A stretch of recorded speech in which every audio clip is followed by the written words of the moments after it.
So, welcome to the podcast, Shannon. Thank you, Jennifer. This is really exciting to be here. I'm really excited because we've met through a class that we're in. We're learning Right? how to be guest experts, and it's so powerful who you meet. But I want to know in your life, like, how has self-love allowed you to, well, we're going to talk about it. We're going to talk about the book that you had come out this month, but how was self-love a part of the journey to becoming a published author, a best-selling at that published author? Thank you. Well, I think the whole journey from the craziness of my late teens, early 20s, and kind of trying to figure things out on my own and deciding to go to grad school and become a therapist to help other people not have to figure it out on their own. And then sharing it on YouTube, and then finally kind of coalescing a lot of the information into a book about how to deal with and heal from toxic relationships.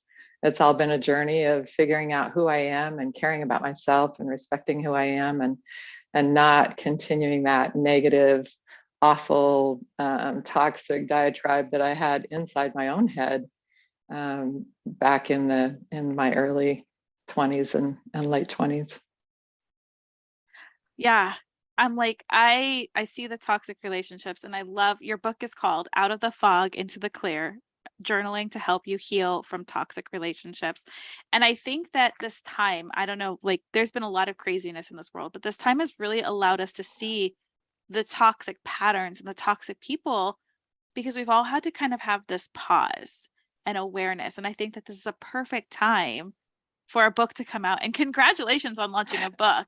I'm like, Thank you. I'm always in such awe of people who actually get to publish their book.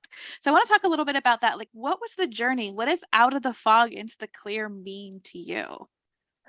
So about 4 years ago, I started a YouTube channel because I felt like I wanted to share to more people in a broader way. And it was before it was just about mental health in general. But then it really, people were asking all the time about narcissistic relationships and abusive relationships. And so then I started to do more videos about that because that is a specialty of mine anyway. And then being able to realize that there were a lot of people that are really suffering, and deciding to put it all together in a book in how to deal with and heal from toxic relationships, to sort of add that other layer of help to people. So there are a lot of journaling prompts in the book, and it's all about how to first address that toxic relationship you might have with yourself, where you berate yourself and degrade yourself every time you get frustrated or sad or upset or disappointed.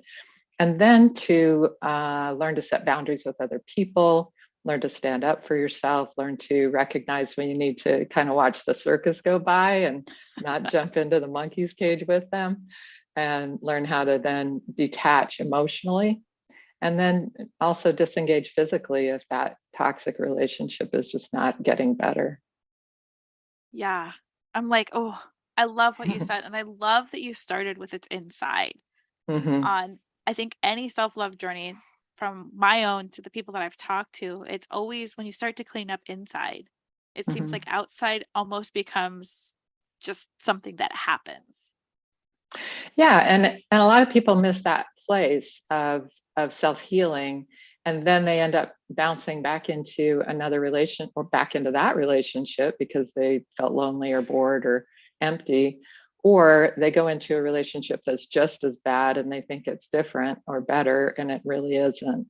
Because we tend to resonate with others who are treating us the way we may already be treating ourselves inside our own head. And so if we're degrading and devaluing ourselves constantly, then we're not going to mind when someone else says those same things. But if I don't treat myself that way, then when someone else does, I'm just like, wow, that is your issue, dude. I'm not gonna let you talk to me that way. And I'm not gonna stay present when you are treating me like that.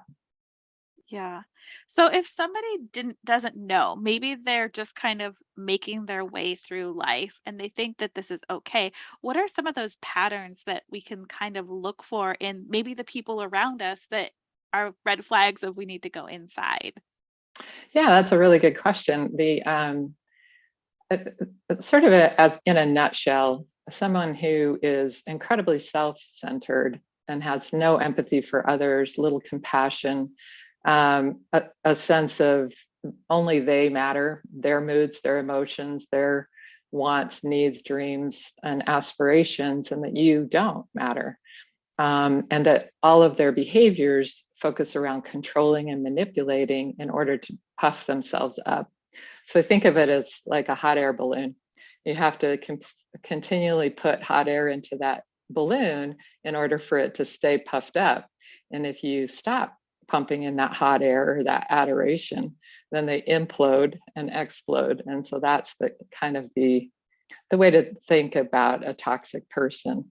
If a person is sort of a whole person and they let you be a whole person and they honor and respect and love your whole personhood, then that's a healthier relationship. And what about those people who have kind of lost their sense of self? Like, how would somebody, because I know for me, I've had these patterns in my past. I've come, we all have our times in our life that we're like, whoa, we look back and we're like, okay, I'm glad I got out of that. Right. But when I was stuck in that pattern, I didn't even recognize it was a pattern in myself. It just felt like this was just how life is. Yeah. Yeah. And that's why we refer to it as the fog, the fear, obligation, and guilt that socks you in just like ocean fog, where you can't see anything. You don't see clearly. You don't see the land. You don't see ships coming at you. You don't see where you're going. And you really feel completely socked in and paralyzed by it. And so it's really important that you kind of recognize the facts. So I call it the radar reality. So if you're in a sailboat and you're out on the ocean and the fog socks you in, you go to your radar and you look at the green lines on the screen. It's really hard to trust those green lines, but you have to. So you have to look at those facts. Okay, there's a ship coming at me. And there's also a rock over here and the shoreline's right there.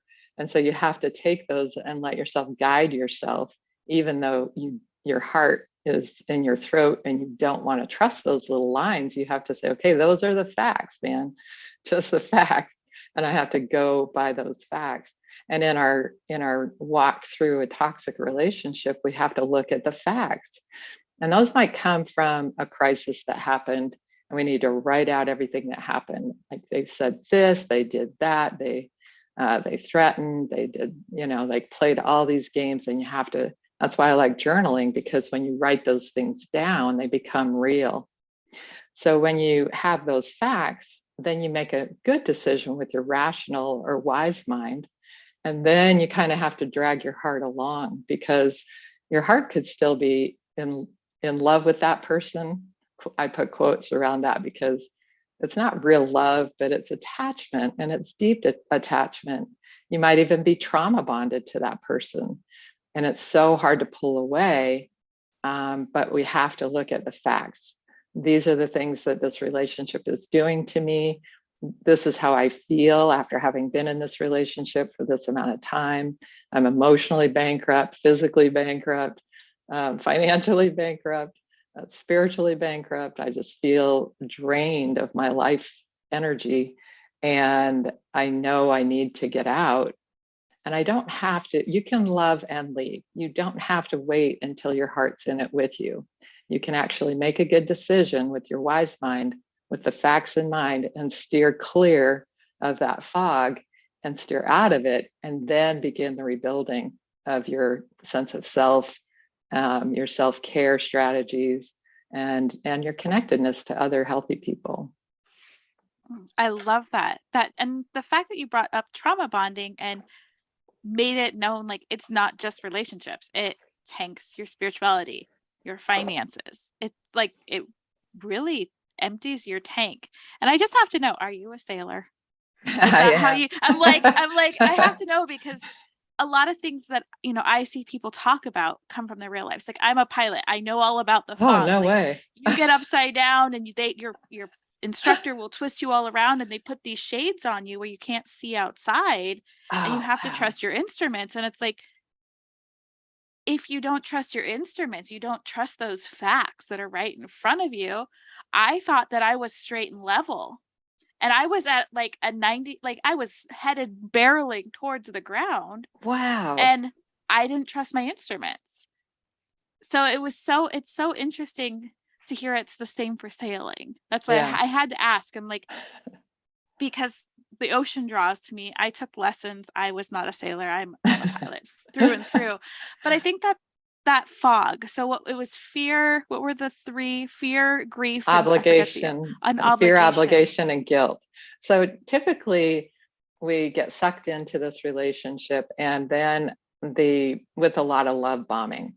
And it's hard to decipher what's love and what's love bombing, because love feels really good too, and love bombing feels really good. But if it's love bombing, then if you take a step back, or if you take a pause, or if you sort of ask for your needs to be met on some level, I don't have time today or this week and I'm busy or whatever. And if they kind of have a little fit or attitude or whatever, then you know that that person is love bombing you, and they're not respecting who you are, and that you're an individual with a lot of stuff going on in their lives, et cetera. So you have to kind of take a step back from that and give it a pause. But that love bombing cycled with devaluing, with isolating you from your people so that you don't have a good reality testing ability, with gaslighting you, with sort of twisting things around and making you feel like you're crazy. So the combination of all of that together creates this fear and a trauma bond, actually, so that you start to think that they love you, but you're not very lovable and you're not very worthy. And so then it's kind of you and them against the world. They're the only one for you, you're the only one for them. And it twists your mind around so that you're then devaluing yourself. And then their work's kind of done, right? Because you're doing the work for them. You're devaluing you, you're degrading you, you're blaming yourself for every conflict that comes up, because they constantly blame you and won't take any responsibility. So in the process of that trauma bonding, you lose yourself completely, like you said, and you lose your way. And so you're fearful about losing them. You're fearful maybe of their behavior, because maybe they're violent, or maybe they have tantrums and they go off the rails. You're also fearful. And sometimes the covert narcissists will even threaten to kill themselves. And so that's a fear inducing thing for sure. So that fear, then the obligation, they hook you into, say, well, you have to, we've been in this long and you've got to stick with it, whatever. And then the guilt, they will always blame you. So you become guilty, and then you start blaming yourself. And all of that lends to that fog. And yes, I've been in a sailboat in the fog, and it's absolutely so disorienting. But I think that's incredibly cool that you're a pilot. I'm like, and I feel the other way around. I'm like, sailing was so much harder than learning to fly. Oh gosh, no. I'm like, you can sail and you published a book. I'm so proud. And I am like all in your corner. Thank you. So you've mentioned something about like a covert narcissist. What is that? I'm like, I'm so fascinated with, I hate to say it, with narcissism and these patterns, because I've been so blind to them all my life. Yeah. It's one of those that I don't know if I had blinders on, or I just didn't realize what it was. So what is a covert narcissist? Well, it is. It's so baffling. I mean, if you don't operate from that operating system yourself, if you are typically honest and empathic and compassionate, it just doesn't compute when someone lies constantly and they manipulate and control and are mean. So a covert is just more underground than an overt. So an overt is sort of that bully, that bombastic, that really in your face kind of narcissistic person. Everybody's known and seen one of them. The covert, some people will think, well, that's not as dangerous, but really, if you think about covert ops, the SEAL Team 6 comes after you, you're going down. And the covert narcissist is like that. They are underground, and they come at you from all these angles that you just never see coming. So they tend to be much more manipulative. In your face, they will be kind and loving you're their best friend and you're the greatest thing since sliced cheese, and then behind your back they're tearing you down and tearing you apart. They are big on gaslighting. They lie constantly, so you never know what's true, and it's just very underground. So it's just a lot harder to kind of see it. Then they also are so good at that covert stuff that the people around you might just love them to bits. And then when you start to feel like you're being manipulated and controlled, and you start to try to set boundaries and stuff, they're like, what are you doing? That's a wonderful person you're leaving. You're like, you have no idea what's going on here. I've been going through awful stuff. And so they're really good at creating a troop of flying monkeys to torture and bully you and cyberbully you and all kinds of stuff. So it's just a more covert ops type of narcissism. Oh, that's scary. I'm like, okay, I'm starting to understand. Like, there's just so much here, and there's so many different questions I have. Is like, so the two main ones that you can choose which way to go first is Sure. that someone who is now saying, "Oh my goodness, I see some of these patterns in myself. Am I a narcissist that thinks that someone else is the person that's gaslighting me?" Can that be construed as something that's the gaslighting, where you're turning the blame on yourself even though the other person is doing it? And two, can somebody who's gone into covert narcissism come out of that? Yeah, there's always a wide range of severity in any kind of issue in mental health, and certainly there are mild cases of people who are narcissistic and have those kinds of traits, and they can change and make difference in their lives. And usually they will want to change because they're destroying relationships and people are mad at them.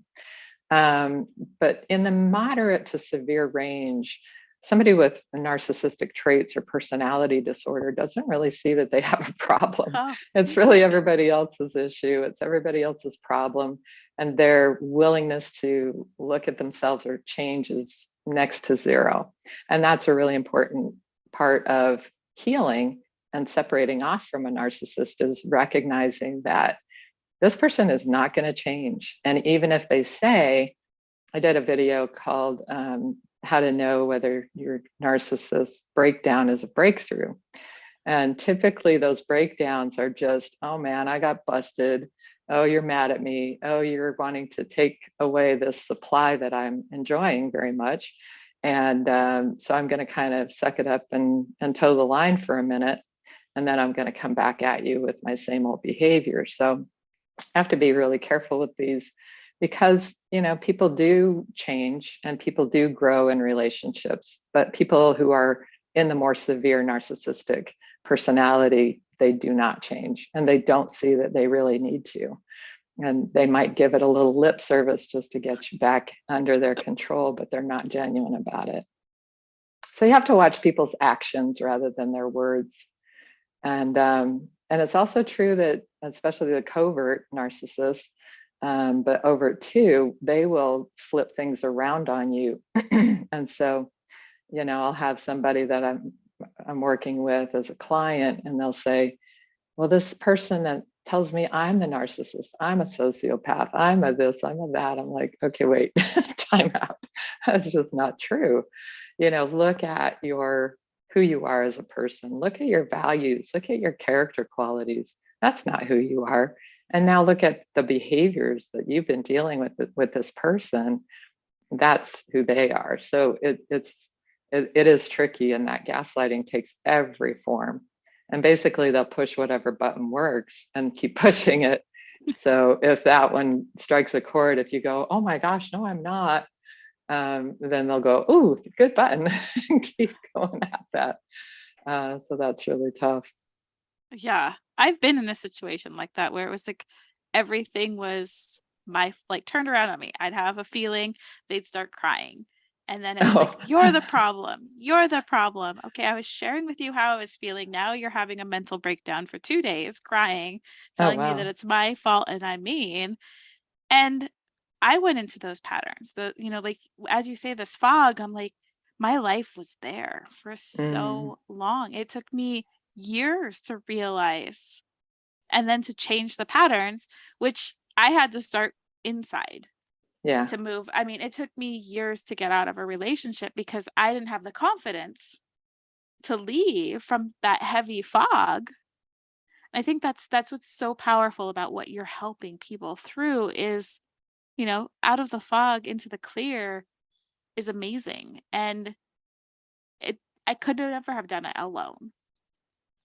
Yeah. And hopefully people will, you know, revert back to some of the relationships that they might have left or been isolated from by that person, because trying to do it alone is really tough. And that's a lot of why I do live streams every other week, to help people all over the world not feel alone. I have people who jump in from the UK and Scotland and Germany and Serbia and Malaysia and just all over the world. It's just so fascinating to me, and I just share with them. I just don't want anyone to ever feel that they're alone in this, because when I was going through it in late high school and early college, I had an abusive relationship, and luckily I did go away to college, but it took a while and some more trauma before I actually got completely done with it and got out of that fog. But without that physical separation, it would have been even harder. And the people that cared about me while I was going through it were really key. Yeah, I never even thought about like the trauma bondings, but sometimes that trauma bonding can feel safer than the what ifs of the other side. Yeah. Like, what if this is as best as it gets and the other side is even worse? Yeah. Yeah. And that's a lot of what people say to themselves. And some of that has come directly from that abusive person saying, no one ever is going to love you like I love you. It's like, but that's not love. It's not love at all. If you don't feel loved, you're not being loved. Love is a verb and an action.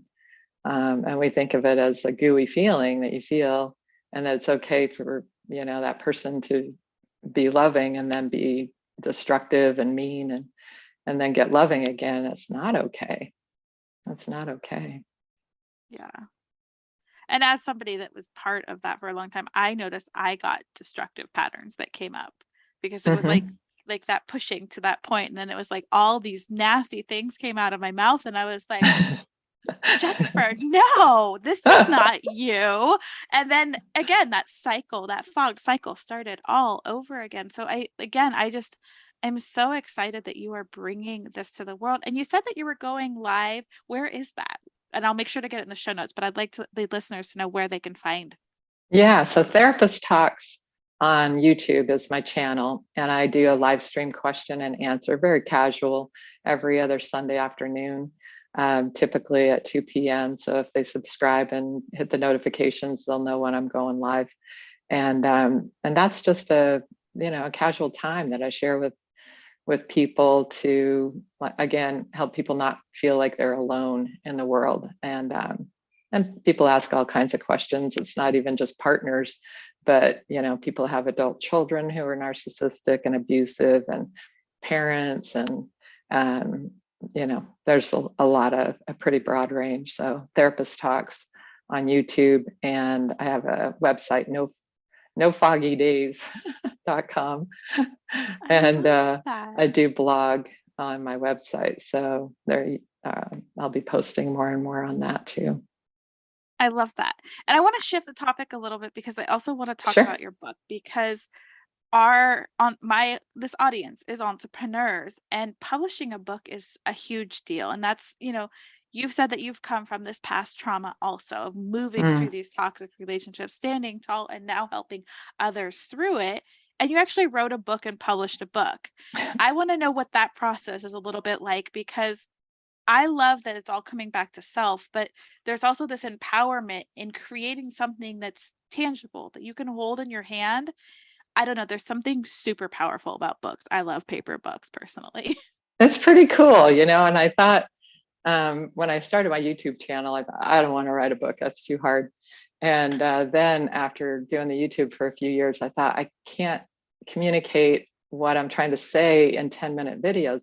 I need more time. I need more depth. And so I started to put together all of the information I wanted to put down. I used Google Docs like crazy. I had to do some YouTubes to figure out Google Docs.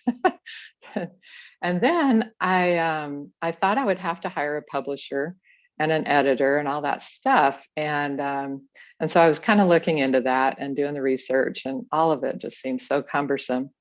But I went goofing around on Kindle Direct Publishing, and was just sort of just goofing around in the process of looking at editors and publishers. And so I started to work with it, and I found that it just walks you through one step at a time. So then all of a sudden I'm uploading my manuscript, and then I'm correcting the stuff that it said that I needed to correct. And then it gave me an ISBN number, which I thought was some magical thing you had to have a publisher to give you. And it's not. It's something that Kindle Direct Publishing will give you when you go through this process. Then I had to have a cover design. Oh my gosh. So I got into my Canva, which is what I use to upload thumbnails for YouTube. And I started messing around with cover designs and photos that I had from, so I have a foggy photo of Sailor and a bright sunny photo of sailing. And I just kind of started goofing around with those. And then I had an artist friend of mine help me because it wasn't looking very sharp. It was a little rough. And so I did that, and then uploaded that, and then started doing the notes on the back and the photos, and it just all came together, and the dedication page. And then I'm just goofing around, walking through, and then it said save and publish. And I took a deep breath and I hit the button, and poof, it's up. And then it's live. It goes live within a few days. And, they check it out and make sure that it's not wackadoodle pornography or something like that. And they make sure that they're willing to publish it. And the magic and the really cool thing about this too is that it's print on demand. So when, back in the day, you had to have a publisher, and then you had to, or if you were going to self-publish, then you had to spend thousands of dollars printing a bunch of books, and then you had to walk them around to the bookstores in town or whatever. But this is print on demand. So if you get on Amazon and you order my book, they'll print it and send it to you. So it takes like 2 days, which is amazing still, even so, but it's not like I have 5,000 of them sitting in my back room. They print them and mail them. And so I never have to deal with it. And then so it's this really great process. And then they send me reports, and then they mail me checks. So there's anybody can do it. If I can do it, anybody can do it. I'm not super techie. I'm just kind of gutsy, and I'm not scared of it. And I just walk through it one step at a time. And I figure if somebody can figure it out, I can figure it out. And if I can't, I'm going to get on a YouTube from somebody that already figured it out. But I didn't even have to do that. It was really intuitive, and it walks you through it one step at a time. I love that. However, you forgot to mention one of the main things is that it became an Amazon bestseller in self-help for abuse, codependency, and personal transformation. So not only did you walk through it, you figured out the tech, you did all the things, you became one of the bestsellers. Thanks. Yeah, it's exciting. I really just hope it helps people. It's something that I poured a lot into. It's an easy read. It's not a techno jargon thing. It's direct, and it's how I help people. It's how I help them walk through learning to care for yourself.